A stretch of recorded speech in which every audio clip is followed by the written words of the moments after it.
बिस्मिल्लाहिर्रहमानिर्रहीम। ट्रीटी इमरान सीरीज़ मुसन्निफ मज़हर कलीम M.A। नारफॉक अपने ऑफिस में बैठा था कि पास पड़े फ़ोन की घंटी बज उठी। इसने हाथ बढ़ाकर रिसीवर उठा लिया। यस, नारफॉक ने तेज़ लहजे में कहा। बॉस, हमने वो कार तलाश कर ली है जिसमें पीटर वाली कोठी से सरगशाका को लेकर जाया गया था। दूसरी तरफ से एक आवाज़ सुनाई दी। ओह, कहाँ है वो? नारफॉक ने इश्तियाक भरे लहजे में पूछा। बॉस, आप ओल्ड डगलस को तो जानते ही हैं, जिसने गोल्डन स्क्वायर की कोठी में प्राइवेट क्लब बनाया हुआ है। कार इस क्लब की पार्किंग में मौजूद है, दूसरी तरफ से कहा गया। Old Douglas? इसके तो हुकूमत के आला सतह तक गहरे ताल्लुकात हैं। तुम वहाँ निगरानी करो, मैं इसका कोई बंदोबस्त करता हूँ, नारफॉक ने कहा और कैडल दबाकर से टून आने पर तेजी से नंबर डायल करना शुरू कर दिए। Yes, PA2 chief secretary. राब्ता कायम होते ही एक नुस्वानी आवाज़ सुनाई दी। नारफॉक बोल रहा हूँ, चीफ सेक्रेटरी साहब से बात कराओ, इंतहाई ज़रूरी बात करनी है, सरगशाका के सिलसिले में, नारफॉक ने कहा। आप होल्ड करें, मैं बात करती हूँ, दूसरी तरफ से कहा गया और इसके साथ ही फ़ोन पर खामोशी तारी हो गई। हेलो, चंदलामाबाद पर्सनल असिस्टेंट की दोबारा आवाज़ सुनाई दी। यस, नारफॉक ने कहा। बात करें, दूसरी तरफ से कहा गया। हेलो सर, मैं नारफॉक बोल रहा हूँ, नारफॉक ने मुअद्दबाना लहजे में कहा। सरगशाका का कुछ पता चला है? हुकूमत इस सिलसिले में बेहद परेशान है और मुसलसल मीटिंग्स हो रही हैं, लेकिन अब वक्त इतना थोड़ा रह गया है कि अब और कोई मुतबादिल इंतज़ाम भी नहीं हो सकता, चीफ सेक्रेटरी ने कहा। सर, हम मुसलसल सरगशाका को तलाश कर रहे हैं। हमें मालूम हुआ था कि ब्रिज स्क्वायर से सरगशाका को एक कोठी में शिफ्ट कर दिया गया है, लेकिन फिर इस कोठी से भी इन्हें गायब कर दिया गया। अलबत्ता जिस कार में इन्हें वहाँ से ले जाया गया था, इस कार को ट्रेस कर लिया गया है। ये कार ओल्ड डगलस के प्राइवेट क्लब में मौजूद है और ओल्ड डगलस के बारे में आप बेहतर जानते हैं कि इनके ताल्लुकात किस हद तक हैं। इसलिए इस पर हाथ डालने के लिए हमें आपकी खुसूसी इजाज़त चाहिए और साथ ही किसी सरकारी एजेंसी का ताउन भी, क्योंकि ओल्ड डगलस आसानी से ज़बान नहीं खोलेगा और जब तक वो ज़बान नहीं खोलेगा तब तक सरगशाका का पता नहीं चल सकता, नारफॉक ने कहा। लेकिन ओल्ड डगलस ने किसके कहने पर यह काम किया होगा? क्या ब्रुक के कहने पर? चीफ सेक्रेटरी ने हैरत भरे लहजे में कहा। जी नहीं, ब्रुक की अप्रोच में ओल्ड डगलस नहीं आ सकता। अलबत्ता हो सकता है कि काम अली इमरान का हो।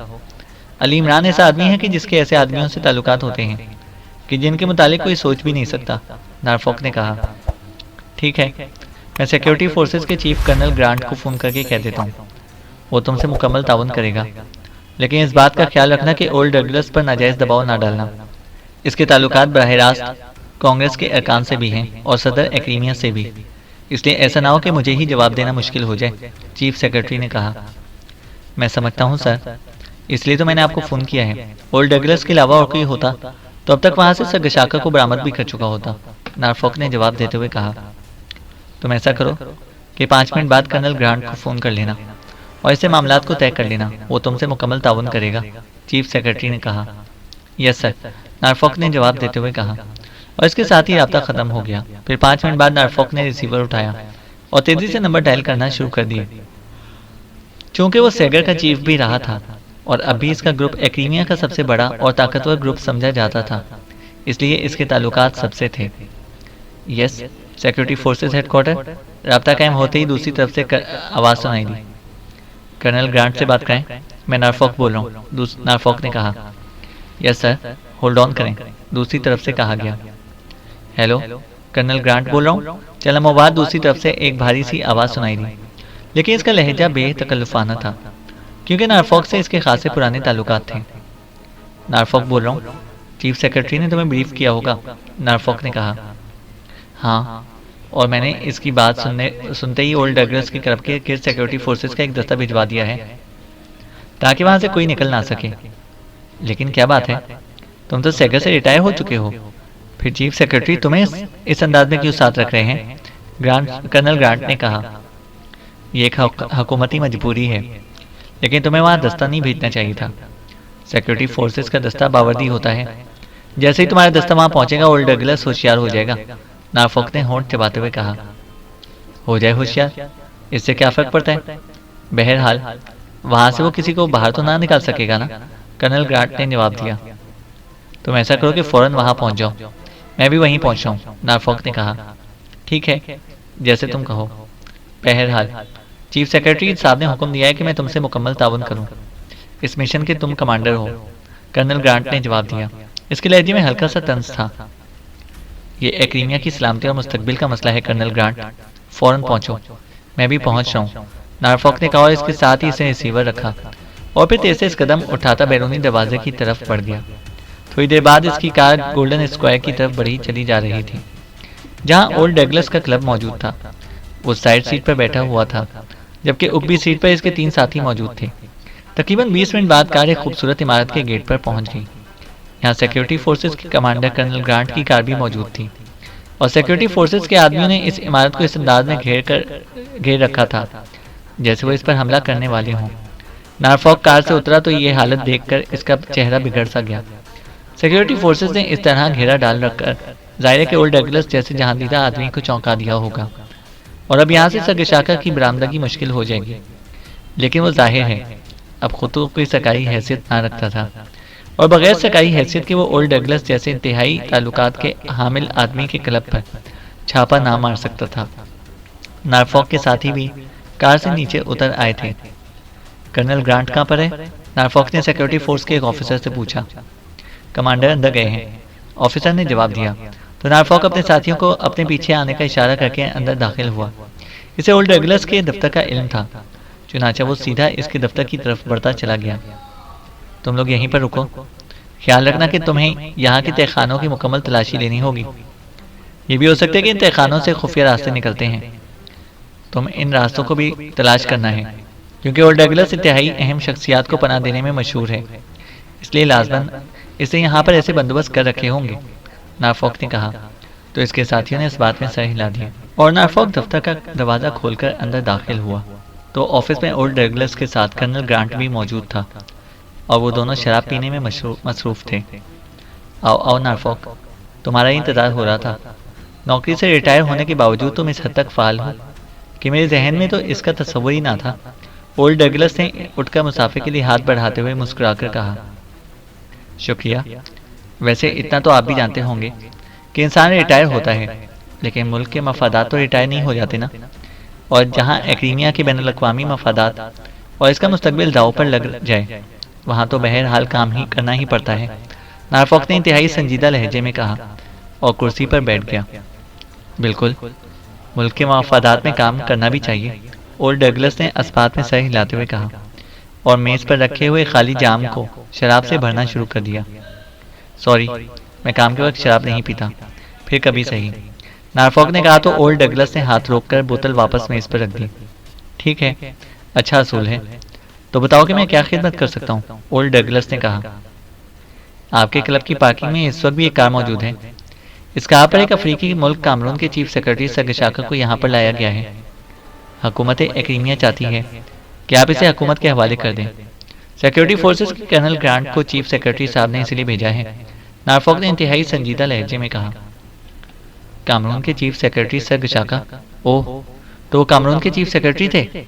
मैं तो समझा था कि वो कोई आम सा आदमी है, वरना तो मैं इसका खास तौर पर ख्याल रखता, ओल्ड डगलस ने चौंक कर कहा। वो अब कहाँ हैं? नॉरफॉक ने होंठ चबाते हुए कहा, क्योंकि वो ओल्ड डगलस की बात करने के अंदाज से ही समझ गया था कि ओल्ड डगलस सरगशाका को आसानी से इनके हवाले ना करेगा। आप इस सुर्ख कार की बात कर रहे हैं जो जदीद मॉडल की ऑक्सफोर्ड कार है? ओल्ड डगलस ने इसकी बात नज़रअंदाज करते हुए कहा। जी हाँ, नॉरफॉक ने जवाब दिया। इस कार में वाकई एक अफ्रीकी बेहोश आदमी को लाया गया था, लेकिन 1 घंटे बाद इसे वापस ले जाया गया और ले जाने वालों ने कहा कि चूंकि इनकी कार खराब हो गई है, इसलिए वो कार बाद में मंगवा लेंगे। उन्होंने मुझसे स्टेशन वैगन मांगी, जो मैंने इन्हें दे दी और इसका डबल मुआवजा बतौर सिक्योरिटी ले लिया। तय हुआ कि जब वो स्टेशन वैगन वापस करेंगे तो 1/4 रकम किराए की सूरत में काटकर बाकी रकम मैं इन्हें वापस कर दूंगा। और वो स्टेशन वैगन में इस बेहोश अफ्रीकी को लेकर चले गए। ओल्ड डगलस ने बड़े सादा से लहजे में कहा। कौन लोग थे वो? नॉरफॉक ने पूछा। पाकेशिया का एक आदमी है, प्रिंस ऑफ ढम, बड़ा मशहूर आदमी है। मेरे से काफ़ी अरसे से ताल्लुकात चले आ रहे हैं। इसका फ़ोन आया था कि इसके आदमी एक बेहोश आदमी को लेकर आ रहे हैं मैंने कुछ देर के लिए अपने पास रखूं। चूंकि वो मुआवजा देने में इंतहाई फयाज वाक़ हुआ है, इसलिए मैंने हामी भर ली। चुनाचे इस कार में इसके आदमी इस बेहोश अफ्रीकी को लेकर आए। मैंने इन्हें एक तहखाने में ठहराया। 1 घंटे बाद वो मेरी स्टेशन वैगन लेकर चले गए और अभी तक तो स्टेशन वैगन वापस नहीं आई। ओल्ड डगलस ने कहा। इन आदमियों के क्या हुलिये थे? नॉरफॉक ने पूछा। 2 आदमी थे और दोनों ही अक्रीमी थे। ओल्ड डगलस ने जवाब दिया और उसके साथ ही इसने दोनों के हुलिये बता दिए। ये वही हुलिये थे जो पीटर ने नॉरफॉक को बताए थे। आपकी स्टेशन वैगन की क्या तफसीलात हैं? नॉरफॉक ने पूछा। ओल्ड डगलस ने तफसीलात और रजिस्ट्रेशन नंबर बता दिया।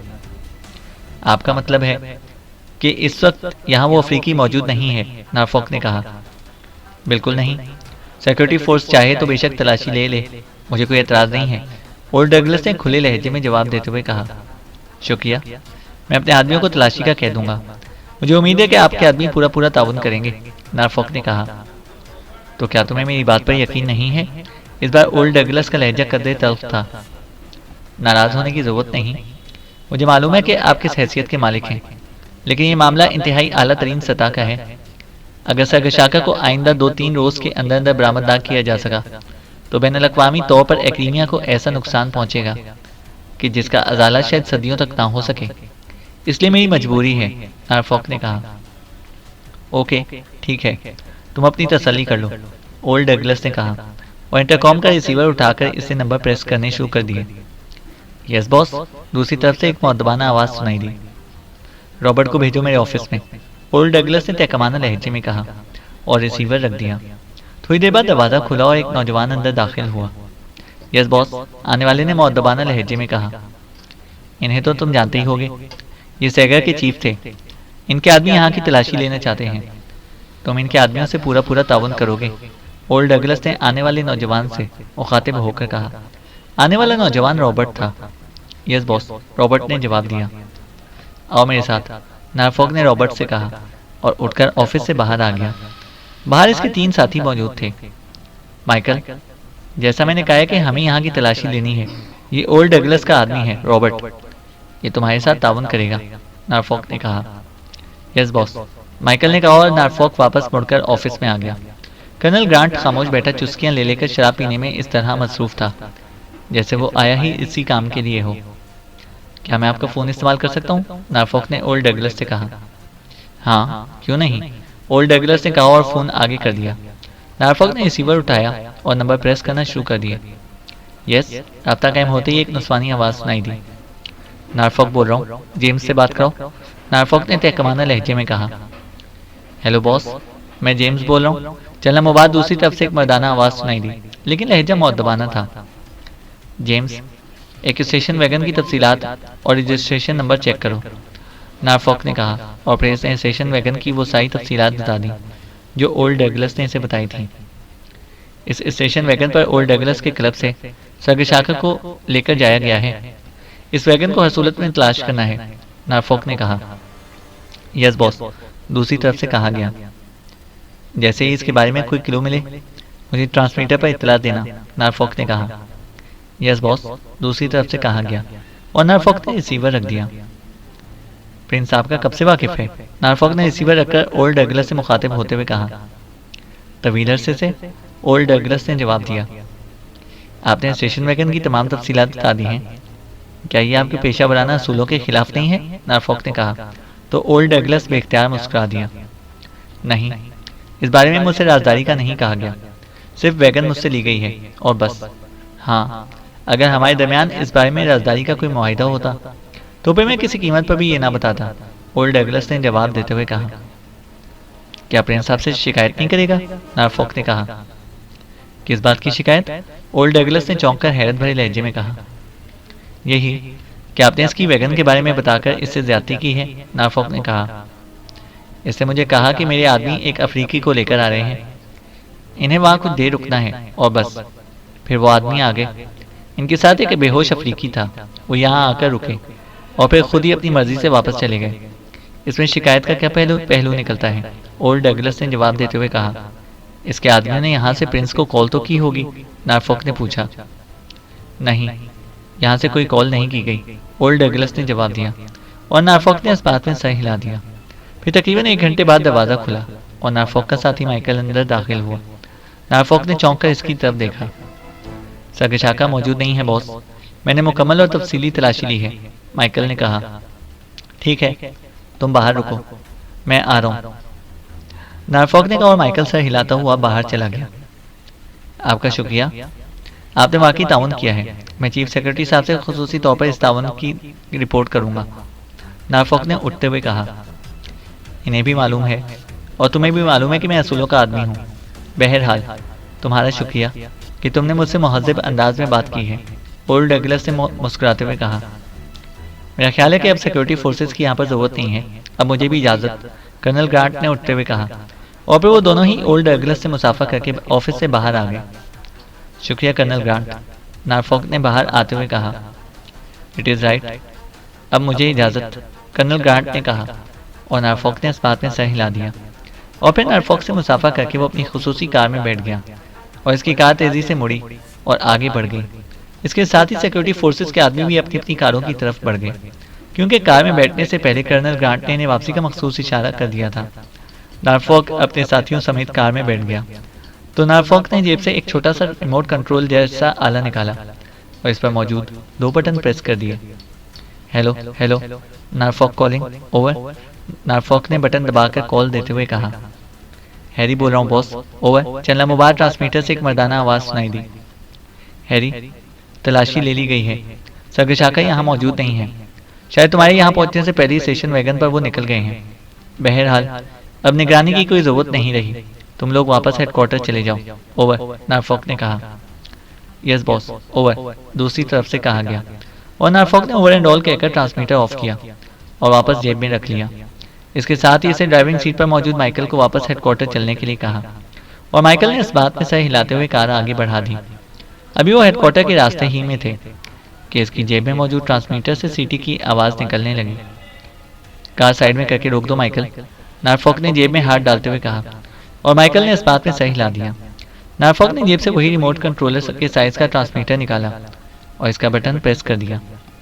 Hello hello, James calling, over, button दबते ही ट्रांसमीटर से जेम्स की आवाज़ सुनाई दी। कार इस दौरान साइड पर रुक चुकी थी। Yes, Norfolk attending you, over, Norfolk ने कहा। बॉस, इस स्टेशन वैगन को नवाही इलाके नास्टन की तरफ जाते हुए देखा गया है, इसके बाद इसका पता नहीं चला, लेकिन आप जानते हैं कि नास्टन की तरफ का तमाम इलाका लॉन्ग फील्ड का है, इसलिए हो सकता है कि सकशाका को लॉन्ग फील्ड के पास लेकर जाया गया हो, क्योंकि लॉन्ग फील्ड मशहूर बहरी स्मगलर है, ओवर, जेम्स ने कहा। ओह, बिल्कुल ऐसा ही होगा, तुम्हारा ख्याल दुरुस्त है, तुम अपने आदमियों को कह दो कि वो लॉन्ग फील्ड के इलाके में भी स्टेशन वैगन का पता चलाएं। ये भी हो सकता है कि ये लोग आगे निकल गए हों। मैं हेडक्वार्टर आ रहा हूँ और इसका बंदोबस्त करता हूँ, ओवर, नारफॉक ने कहा। यस बॉस, ओवर, दूसरी तरफ से कहा गया और नारफॉक ने ओवर एंड ऑल कहकर ट्रांसमीटर ऑफ कर दिया। बॉस, लॉन्ग फील्ड के हेडक्वार्टर पर छापा ना मारा जाए, इसकी तो कोई सरकारी हैसियत नहीं है, माइकल ने कहा। लॉन्ग फील्ड के हेडक्वार्टर पर छापा मारने के लिए हमें बाकायदा इंतजाम करने पड़ेंगे, क्योंकि वो बहुत मजबूत पार्टी है और अगर वहाँ इमरान और इसके साथी मौजूद हुए तो मामला मजीद ख़राब हो सकता है। इसलिए मैं सोचा हूँ कि इस इलाके की इस तरह निगरानी की जाए कि जब सकशाका को वहाँ से निकाला जाए तो इस वक्त इन पर हमला किया जाए, नारफॉक ने कहा। तो ये काम पाकिस्तानियों ने किया है, माइकल ने चौंक कर कहा। हाँ, पहले मेरा अंदाज़ा था कि इमरान को किसी तरह ये मालूम हो गया कि ब्रुक ने सकशाका को मेरी तहवील से निकाल लिया है, तो इसने ब्रुक से सकशाका को हासिल कर लिया और अब ये बात कन्फर्म है कि इमरान ने ब्रुक को दफ्तर से घर बुलाने पर इसे मजबूर कर दिया होगा और फिर ब्रुक भी शायद अपनी जान छुड़ाना चाहता होगा, क्योंकि मैंने इस पर वाज़ेह और खुला इल्ज़ाम लगा दिया था, नारफॉक ने कहा। आपको किस तरह पता चला कि ये काम इमरान ने किया है? क्या ओल्ड डगलस ने बताया? माइकल ने कहा। हाँ, नारफॉक ने जवाब दिया और माइकल ने इस बात में सर हिला दिया। बॉस, लॉन्गफील्ड का एक खास आदमी मेरा दोस्त है और वो इस वक्त जुए के सिंडिकेट में बुरी तरह फंसा हुआ है। अगर इसे कुछ रकम दे दी जाए तो वो हमसे पूरा ताउन करने पर रजामंद हो जाएगा, उकबी सीट पर बैठे हुए नारफॉक के एक साथी ने कहा। कहाँ काम करता है वो? नारफॉक ने पीछे की तरफ मुड़ते हुए चौंक कर पूछा। इसके हेडक्वार्टर में ट्रांसमीटर और फोन का इंचार्ज है, उकबी सीट पर बैठे हुए नारफॉक के साथी हेमर ने कहा। ओह, इससे बात हो सकती है, रकम की फिक्र मत करो, नारफॉक ने कहा। मैं अभी आपके सामने बात करता हूँ, हैमर ने जवाब दिया और नारफॉक ने इस बात में सर हिला दिया। हेडक्वार्टर में पहुंचकर नारफॉक हैमर को अपने साथ ऑफिस में ले आया। करो इसे फ़ोन, लेकिन ख्याल रखना कि बात लीक आउट ना हो, नारफॉक ने कहा। नहीं होगी बॉस, हैमर ने जवाब दिया और फिर फ़ोन का रिसीवर उठाकर इसे फ़ोन पीस के नीचे लगा हुआ बटन प्रेस कर दिया। लाउडर का बटन भी ऑन कर दो, नारफॉक ने मेज़ के पीछे अपनी मखसूस कुर्सी पर बैठते हुए कहा। तो हैमर ने इस बात में सर हिलाते हुए लाउडर का बटन भी प्रेस कर दिया और फिर तेज़ी से नंबर प्रेस करने शुरू कर दिए। नारफॉक खामोश बैठा हुआ था। चंद लम्हों तक घंटी बजती रही। फिर दूसरी तरफ से रिसीवर उठाया गया। यस, एक नुस्वानी आवाज़ सुनाई दी। मैं हैमर बोल रहा हूँ, गार्शियन क्लब से। स्टीफन से बात कराओ। मैं इसका दोस्त हूँ और मुझे इससे ज़रूरी बात करनी है, हैमर ने कहा। होल्ड ऑन करें, दूसरी तरफ से कहा गया। हेलो, स्टीफन बोल रहा हूँ हैमर। खैरियत, कैसे यहाँ कॉल की है? चंद लम्हों बाद एक मर्दाना आवाज़ सुनाई दी। इसके लहजे में हैरत की झलकियाँ नुमाया थीं। क्या ये फ़ोन महफूज है? मैंने सार्डर सिंडिकेट के बारे में बात करनी है, तुम्हारे फ़ायदे की बात है, हैमर ने कहा। ओह, एक मिनट, दूसरी तरफ से कहा गया। हेलो हैमर, अब खुलकर बात करो, क्या कहना चाहते हो? क्या सार्डर से बात हुई है? क्या वो रियायत देने के लिए तैयार हो गया है? दूसरी तरफ से इंतहाई बेचैन से लहजे में कहा गया। क्या फ़ोन पूरी तरह महफूज है? हैमर ने कहा। हाँ, बिल्कुल महफूज है। तुम्हें मालूम था कि मैं खुद इंचार्ज हूँ, लेकिन मसला क्या है? तुम इस कदर पुरस्कार क्यों बन रहे हो? दूसरी तरफ से कहा गया। सुनो स्टीफन, मैंने इतनी रकम का बंदोबस्त कर लिया है जितनी तुमने सार्डर को देनी है। तुम्हें तो मालूम है कि वो लोग किस कदर जालिम हैं। वो किसी की मजबूरियां नहीं देखते, हैमर ने कहा। ओह, मगर कैसे? इतनी भारी रकम कौन देगा और किन शराइत पर? स्टीफन ने चौंक कर कहा। तुम्हें तो मालूम है ना कि मैं नारफॉक ग्रुप में हूँ, हैमर ने कहा। हाँ, मगर, स्टीफन ने और ज़्यादा हैरान होते हुए कहा। सुनो स्टीफन, हमारे पास इत्तला मौजूद है कि एक अफ्रीकी सरगशाका को पाक एशिया सीक्रेट सर्विस के लोग तुम्हारे बॉस के पास लेकर आए हैं। हेडक्वार्टर में लेकर गए थे। इस सिलसिले में अगर तुम दुरुस्त मालूमात मुहैया कर दो तो तुम्हें तुम्हारी मतलूबा रकम भी मिल जाएगी और किसी को इस बारे में इल्म भी ना होगा, हैमर ने कहा। अफ्रीकी आदमी, पाक एशिया सीक्रेट सर्विस, क्या कह रहे हो? यहाँ तो ऐसे कोई लोग नहीं आए। दूसरी तरफ से स्टीफन ने हैरत भरे लहजे में कहा। बॉस नारफॉक से बात करो, हैमर ने रिसीवर नारफॉक की तरफ बढ़ाते हुए कहा, क्योंकि नारफॉक ने इसे रिसीवर देने का इशारा किया था। हेलो स्टीफन, मैं नारफॉक बोल रहा हूँ। हैमर ने जो कुछ कहा है वो दुरुस्त है। तुम्हारा नाम कभी और किसी तरह भी सामने नहीं आएगा और तुम्हें रकम भी मिल जाएगी। और डगलस के क्लब से इसकी स्टेशन वैगन पर एक अफ्रीकी शख्सियत सरगशाका को लेकर ये लोग तुम्हारे बॉस के पास ही गए होंगे, नारफॉक ने कहा। हो सकता है जनाब के वो बॉस के खुसूसी ऑफिस गए हों, यहाँ हेडक्वार्टर नहीं आए, स्टीफन ने जवाब देते हुए कहा। क्या तुम वहाँ से मालूम नहीं कर सकते? नारफॉक ने कहा। कर सकता हूँ, लेकिन, स्टीफन ने हिचकिचाते हुए कहा। कहा तो है कि तुम्हारा नाम सामने नहीं आएगा और हमें सिर्फ मालूमात चाहिए और बस, नारफॉक ने कहा। ठीक है, आप 10 मिनट बाद कॉल दोबारा करें, मैं मालूम करता हूँ कि क्या सूरत हाल है, दूसरी तरफ से कहा गया और इसके साथ ही राब्ता ख़त्म हो गया। तो नारफॉक ने रिसीवर रख दिया। फिर 10 मिनट बाद नारफॉक ने हैमर को इशारा किया तो हैमर ने रिसीवर उठाया और नंबर प्रेस करना शुरू कर दिया। जब स्टीफन लाइन पर आ गया और इसे हैमर के कहने पर फ़ोन महफूज होने का बता दिया तो हैमर ने रिसीवर नारफॉक की तरफ बढ़ा दिया। हेलो स्टीफन, क्या पता चला? नारफॉक ने कहा। क्या आप वादा करते हैं कि $10,000 भी देंगे और मेरा नाम भी सामने नहीं आएगा? स्टीफन ने कहा। 10 की जगह $15,000 दूंगा और वादा मैं पहले ही कर चुका हूँ और मेरी शुरुआत से ही आदत है कि मैं अपना वादा हर हालत में निभाता हूँ, नारफॉक ने कहा। बॉस के स्पेशल पॉइंट पर वाकई एक अफ्रीकी शख्सियत को लाया गया है। इसके साथ एक औरत और 4 एक्रीमी भी आए हैं और वो सब वहाँ पर मौजूद हैं, स्टीफन ने जवाब दिया। कहाँ है ये स्पेशल पॉइंट? नारफॉक ने पूछा तो स्टीफन ने तफसील बता दी। वहाँ किस किस्म के हिफाजती इंतजाम हैं? नारफॉक ने पूछा। मुझे तफसील का इल्म नहीं है, वैसे कहा जाता है कि वहाँ इंतहाई सख्त हिफाजती इंतजाम हर वक्त किए जाते हैं, स्टीफन ने जवाब दिया। क्या ऐसा हो सकता है कि तुम ऐसे इंतजाम कर सको कि हम वहाँ से इस अफ्रीकी शख्सियत को निकाल लें और वहाँ किसी को पता भी ना चल सके? नारफॉक ने कहा। नहीं जनाब, अगर वो हेडक्वार्टर होता तो मैं इंतजाम कर लेता। वहाँ तो मैं जा भी नहीं सकता। ये बात भी मैंने वहाँ की एक आदमी से बड़े तरीके से मालूम की है, स्टीफन ने जवाब दिया। क्या ये मालूम हो सकता है कि वो सर्गशाखा को कब लेकर जाएंगे? नारफॉक ने पूछा। ये बात सिर्फ बॉस को मालूम होगी। जो एक्रीमी इस अफ्रीकी के साथ आए हैं वो इनके पुराने दोस्त हैं और इनसे जाहिर है कि किसी सूरत भी मालूम नहीं हो सकता। और बॉस को अगर मामूली सा भी शक पड़ गया तो फिर मैं अपने बच्चों समेत हलाक कर दिया जाऊंगा। वो इन मामलात में इंतहाई शफाक तरीन आदमी है। मैं तो शायद इतनी बात भी मालूम करने का रिस्क ना लेता, लेकिन मुझे रकम की अशद तरीन ज़रूरत है, इसलिए मजबूर था। स्टीफन ने कहा। ओके, तुम अपनी रकम हैमर से वसूल कर लेना, नारफॉक ने कहा और रिसीवर रख दिया। ऑफिस से $15,000 लेकर इसे दे देना, ये शख्स फिर भी काम आ सकता है, नारफॉक ने हैमर से कहा। तो हैमर उठ खड़ा हुआ। यस बॉस, हैमर ने कहा और सलाम करके मुड़ा और ऑफिस से बाहर निकल गया। नारफॉक ने रिसीवर उठाया और एक बार फिर नंबर प्रेस करना शुरू कर दिया। Raft club. राब्ता कायम होते ही एक मर्दाना आवाज़ सुनाई दी। नारफॉक बोल रहा हूँ, राफ्ट से बात कराओ, नारफॉक ने कहा। यस सर, दूसरी तरफ से कहा गया। हेलो, राफ्ट बोल रहा हूँ। चला मुबाद एक भारी सी आवाज़ सुनाई दी। नारफॉक बोल रहा हूँ राफ्ट, नारफॉक ने कहा। ओह खैरियत, आज कैसे तुमने फ़ोन कर लिया? इस बार दूसरी तरफ से बोलने वाले का लहजा बेतकल्लुफाना हो गया था। राफ्ट, तुम्हारे दोस्त लॉन्गफील्ड के खिलाफ मैंने एक्शन लेना है, नारफॉक ने कहा। लॉन्गफील्ड के खिलाफ? वो क्यों? तुम्हारे से क्या ताल्लुक पैदा हो गया? राफ्ट ने हैरान होते हुए कहा और नारफॉक ने इसे सर्गशाखा के बारे में बताने के साथ साथ एक्रीमिया के मफादात के बारे में भी तफसीलात बता दी। लॉन्गफील्ड इस वक्त एक्रीमिया के मफादात के खिलाफ काम कर रहे हैं।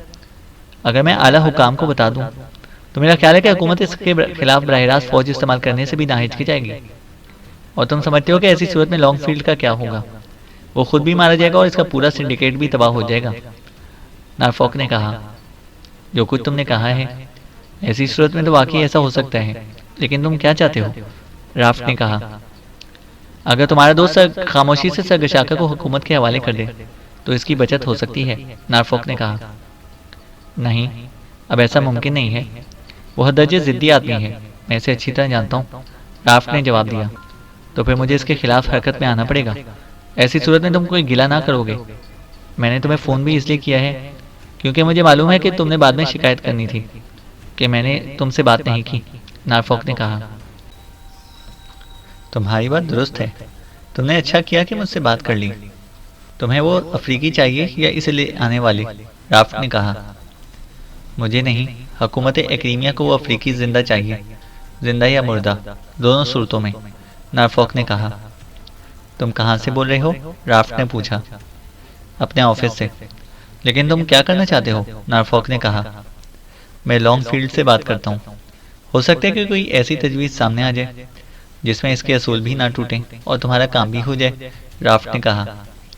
लेकिन इस तरह वो इस अफ्रीकी को वहाँ से गायब भी कर सकता है और हम एक बार फिर अंधेरे में रह जाएंगे और ये बात गलत होगी, नारफॉक ने कहा। हाँ, ऐसा भी हो सकता है। फिर क्या किया जाए? राफ्ट ने परेशान होते हुए कहा। काम तो हो जाएगा, बस तुम मुझसे गिला ना करना, नारफॉक ने कहा। काम नहीं होगा नारफॉक, तुम्हें लॉन्गफील्ड के बारे में इल्म नहीं है। वहाँ पूरे क्रीमिया की फौज भी पहुँच जाए तभी वो लोग इस तरह वहाँ से गायब कर दिए जाएंगे कि किसी को इल्म ना हो सकेगा। लॉन्गफील्ड ऐसे कामों का माहिर है, राफ्ट ने जवाब देते हुए कहा। कहाँ ले जाएगा? जब फौज का हर तरफ घेरा होगा, नारफॉक ने कहा। तुम इस बात को छोड़ो, तुम इसे पूरी तरह नहीं जानते, मैं इसे जानता हूँ। मुझे इसे बात करने दो, शायद कोई अच्छा नतीजा निकले, राफ्ट ने कहा। चलो ठीक है, कर लो बात, लेकिन ख्याल रखना कि इसे मालूम ना हो कि मैंने तुमसे बात की है, नारफॉक ने कहा। मैं समझता हूँ, मैं हुकूमत की बात करूँगा, राफ्ट ने कहा। मैं ऑफिस में ही हूँ, कब तक बात करोगे? नारफॉक ने कहा। ज़्यादा से ज़्यादा 1 घंटे के अंदर, राफ्ट ने जवाब दिया।